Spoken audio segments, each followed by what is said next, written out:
اللہ تبارک و تعالی قرآن مجید فرقان حمید میں ارشاد فرماتا ہے وَلَا تَقُولُوا لِمَنْ يُقْتَلُ فِي سَبِيلِ اللَّهِ أَمْوَاتٌ بَلْ أَحْيَاءٌ وَلَكِنْ لَا تَشْعُرُونَ۔ اللہ تبارک و تعالی قرآن مجید فرقان حمید میں ارشاد فرماتا ہے بے شک وہ جو اپنے جان کی قربان کر دیا اللہ کے نام پر انہیں مردہ نہ کہو، وہ زندہ ہے۔ اللہ تبارک و تعالی جو شہید ہیں ان کو مردہ کہنے سے منع فرماتا ہے۔ اب انسان مردہ کہے نہیں لیکن سوچ سکتا ہے، تو پھر چوتھے پارے میں رب قدیر ارشاد فرماتا ہے وَلَا تَحْسَبَنَّ الَّذِينَ قُتِلُوا فِي سَبِيلِ اللَّهِ أَمْوَاتًا بَلْ أَحْيَاءٌ عِندَ رَبِّهِمْ يُرْزَقُونَ۔ اللہ تبارک و تعالی فرماتا ہے جو لوگ شہید کیے گئے اسے تم مردہ گمان بھی نہ کرو، وہ زندہ ہے، تم ان کی زندگی کو سمجھ نہیں سکتے۔ میرے پیارے آقا صلی اللہ تعالی علیہ وسلم کے پیارے دیوانوں، جس ماہ محرم الحرام سے ہم اور آپ گزر رہے ہیں، یہ اسلامی مہینے کے اعتبار سے پہلا مہینہ ہے۔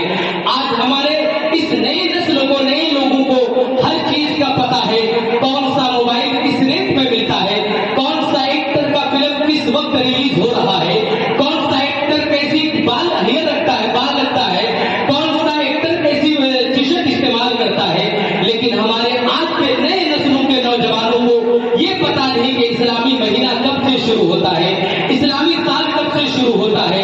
اللہ اکبر۔ میرے پیارے آقا صلی اللہ تعالی علیہ وسلم کے پیارے دیوانوں، اس لیے محرم الحرام کے 10ویں تاریخ کو یہ شہید کربلا کے تحت پروگرام رکھا گیا ہے۔ اسی پر چند باتیں آپ کو میں بتانا چاہتا ہوں۔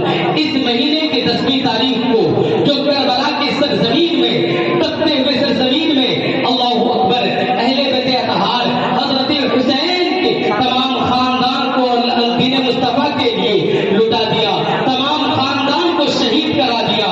میرے پیارے آقا صلی اللہ تعالی علیہ وسلم کے پیارے دیوانوں، ہم اور آپ یہی دیکھ رہے ہیں، صرف سن رہے ہیں۔ ہمارے گھر صحابہ صاحب بتائیں گے جو بمبئی کی سرزمین میں رہتے ہیں، 10 دن کا پروگرام ہونے کے بعد لوگ 10 دن کی سننے کے بعد یہ دل میں چاہت کرتے ہیں کہ 10 دن کا پروگرام اور ہوتا اور امام حسین کی تاریخ اور بتائی جاتی، امام حسین کی زندگی اور بتائی جاتی، لیکن آج ہم ایک شب کا پروگرام رکھتے ہیں، لیکن تب بھی لوگ ادھر ادھر گھوم رہے ہیں، دنیا داری میں لگے ہوئے ہیں، اور کچھ لوگ تو اپنے فونوں میں اتنا مشغول ہے۔ آج ہو کیا گیا ہے ہمارے لوگوں کو کہ 1 GB 1.5 GB انٹرنیٹ چلانے کے لیے پورا دن ہمارے پاس فرصت ہے، لیکن یہاں پر اگر 1-2 گھنٹہ پروگرام رکھا گیا ہے اس کو توجہ دے کر کے نہیں سنتے ہیں۔ پھر یہی وجہ ہے کل جا کر کے اگر آپ کو رکنے ہاتھ میں کوئی پوچھے محفل کس نام کی تھی، کس وجہ سے محفل رکھی گئی تھی، پھر آپ کو پتا ہی نہیں ہوتا ہے۔ آپ کہتے پہلے حضرت کی تقریر تو بہت اچھی ہوئی، لیکن بتائیں کیا یہ سمجھ نہیں آیا، پھر کیا فائدہ ایسی سننے سماعت کو، پھر کیا فائدہ ایسے وقت برباد کرنے کو۔ جو باتیں کہی جائیں اس کو بغور سماعت کریں اور اپنے دل میں یہ سوچیں کہ ہم نے جو کیا آج سے پہلے کیا، لیکن اس محفل سے صدقے دل سے توبہ کر کے امام حسین کے نام پر سر سجدے میں رکھنا شروع کر دیجیے، فجر کی نماز سے اپنی نماز شروع کر دیجیے۔ رب قدیر تمہاری زندگی کو بھی آسان فرما دے گا اور آخرت بھی تمہارا بھلا ہو جائے گا۔ میرے پیارے آقا صلی اللہ تعالی علیہ وسلم کے پیارے دیوانوں، کربلا کا وہ میدان ہے، آج ہم اپنے بچوں سے کتنا پیار کرتے ہیں، لیکن امام حسین ہے جو ننھے معصوم سے علی اصغر کو لے کر کربلا کے میدان میں جاتے ہیں۔ اے ظالموں، دیکھو میرا یہ ننھے معصوم سے علی اصغر تمہارا کیا بگاڑا ہے، انہوں نے تم سے کیا دشمنی مول لی ہے،